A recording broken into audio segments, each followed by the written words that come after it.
Hello everyone, welcome to SPOIL1923. If you want to watch, come and see. A gecko is a large, loud reptile hunting at night. A ghost is a spirit of the deceased appearing visibly or in other forms. This movie might be spoiled today. For those afraid of geckos, don't worry, we have medical support ready. Before the gecko sounds, hit the bell, like, subscribe, and share. Let's dive in and enjoy. Warning, viewers under 18 should be advised, and those with heart conditions should have medical care. If alone, find a friend to avoid shock. To prevent COVID-19, wear a mask. Enjoy the show. Thank you.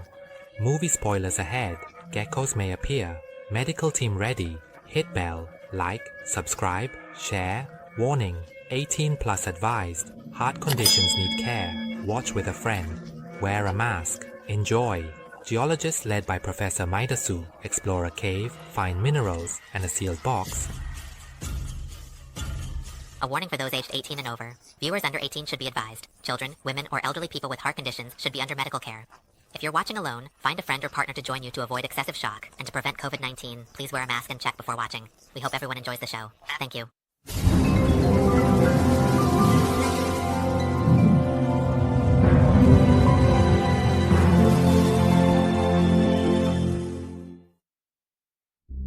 Geologists, led by Professor Maidasu, his wife Mio, and students Naifon, Kaifat, and Bam, explored a cave for geological studies. They collected mineral samples and found a sealed wooden box. As they left the cave, Maidasu accidentally dropped the box, revealing a gecko's remains wrapped in a sacred thread with a red talisman. Unaware of the mystery, they hurried back to the capital, racing against storm clouds. Their vehicle broke down unexpectedly, forcing them to seek shelter in a nearby forest cabin.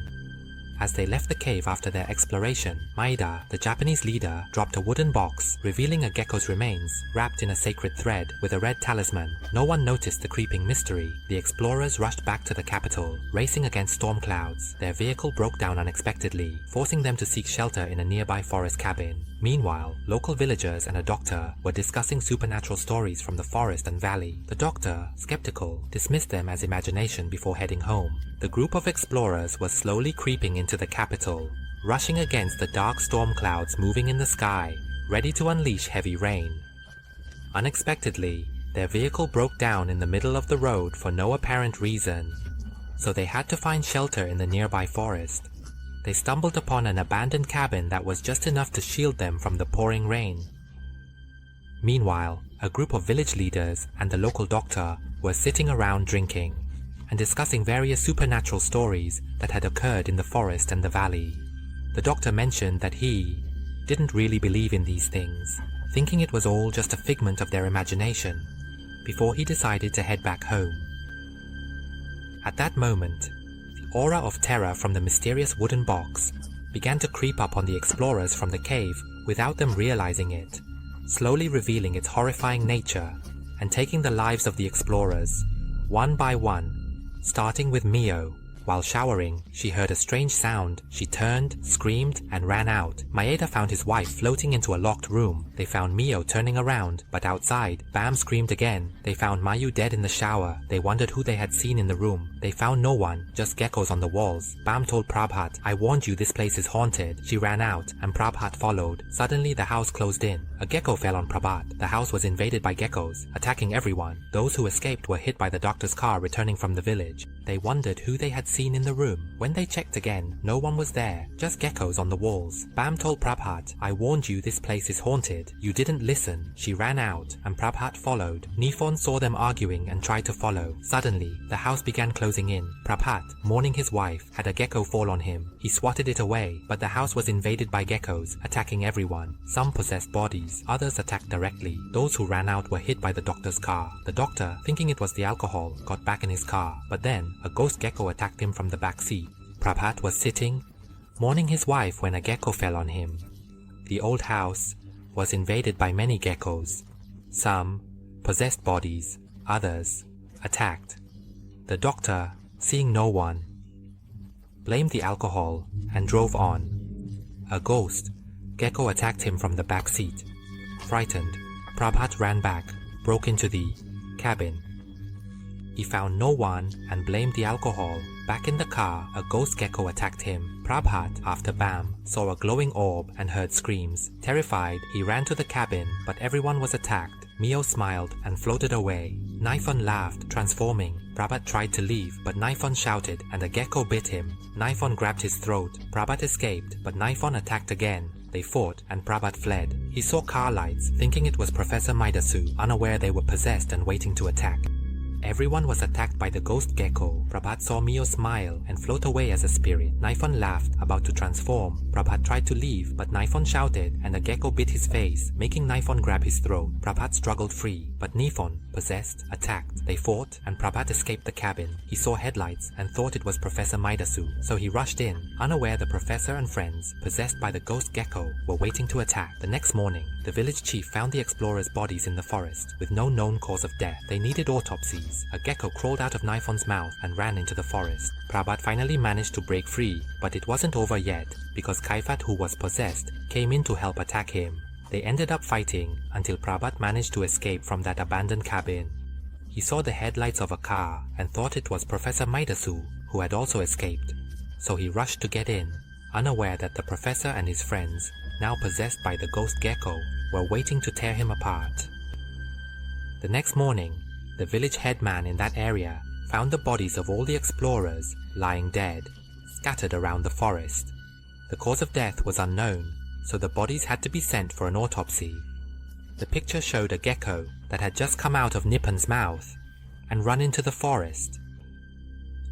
Next, we have Kwan Pai Lin, a renowned writer whose latest book, Ghost Gecko, became a bestseller. She traveled to meet fans in Chiang Mai and bought souvenirs. Meanwhile, a mystery was unfolding, and Kwan felt watched. The gecko from her book seemed to intrude into her life. The housekeeper sensed something unusual about this gecko. Strange events began affecting those around Kwan, including Nida, her editor and close friend. Nida soon faced bizarre events leading to her untimely death.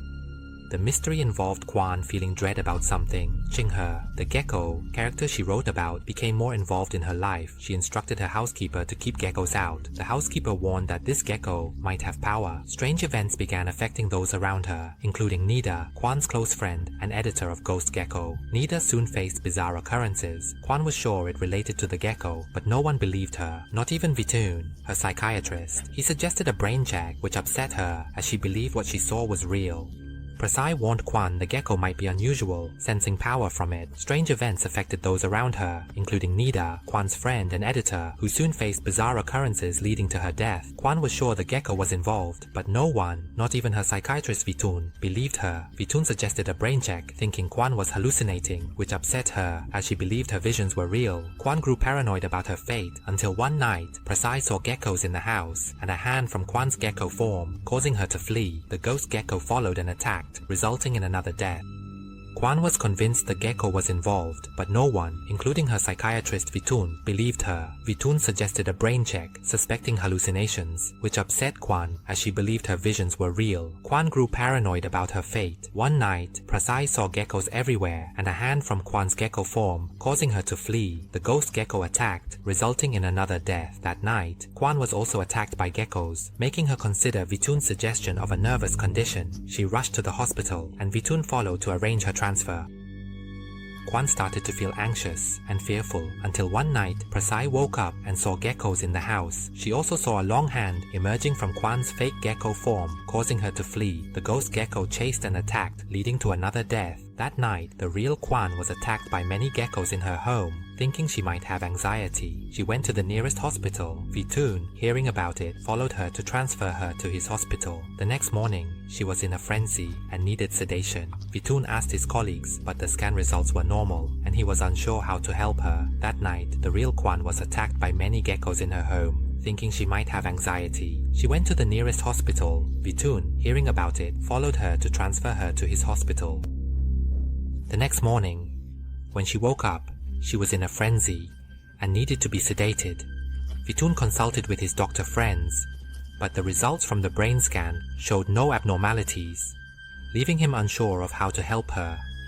Kwan's guardian and a photographer visited the hospital. They met Vitun, claiming Kwan was attacked by a gecko. Strange events led Vitun to investigate. Kwan vanished, and a driver saw her as a ghost gecko. He told Kwan's guardian, who searched for the cursed box. Kwan attacked him, but he captured her with the box. While Kwan was resting in the hospital, strange things kept happening, prompting Vitun to start investigating the cause himself.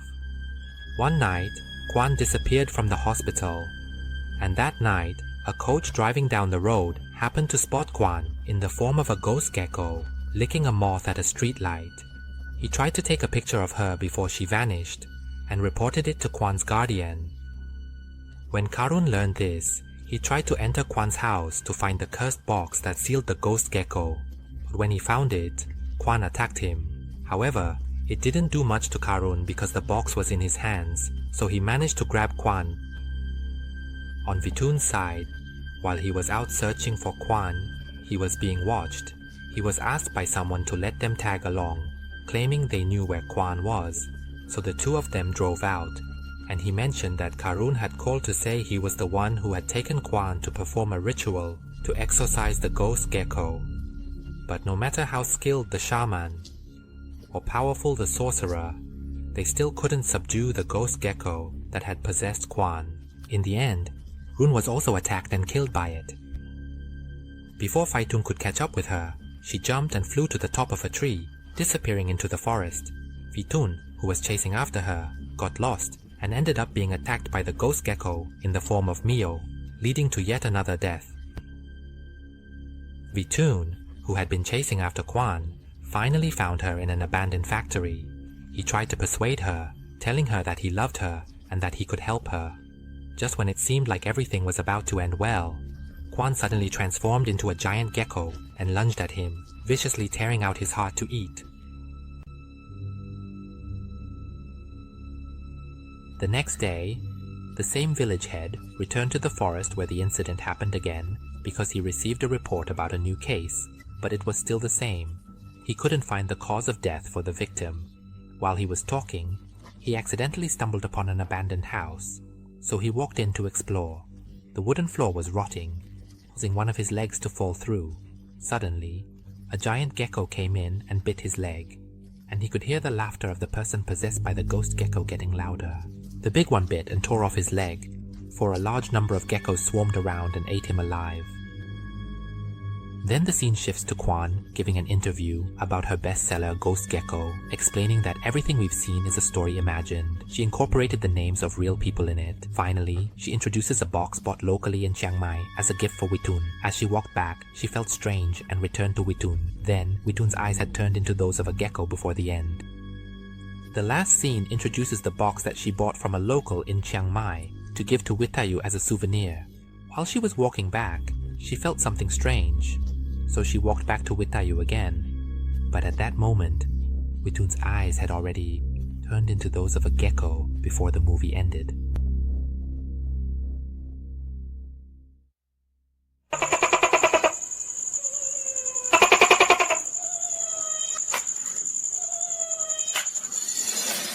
So, what did you think about the ghost gecko?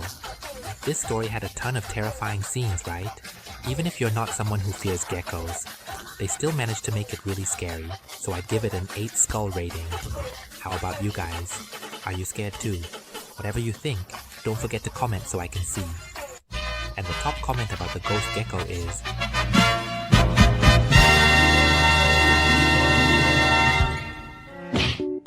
from the spoiler, the creepy sound mentioned that the scene where Jin falls into a pit at the end is just like a trapdoor that falls in the house. Let me sneak a peek. Tim is going to walk over and fall into something. That's Cello! Come in quickly. I'm shocked and fell from the house. Okay? Yeah! If human life was simple, it probably wouldn't start with crying when you open your eyes to the world. Spoiler alert, 9, 2, 3. I have to say goodbye for now. See you in the next clip. As for what the next clip will be, don't forget to hit the notification bell so you won't miss it. Thank you.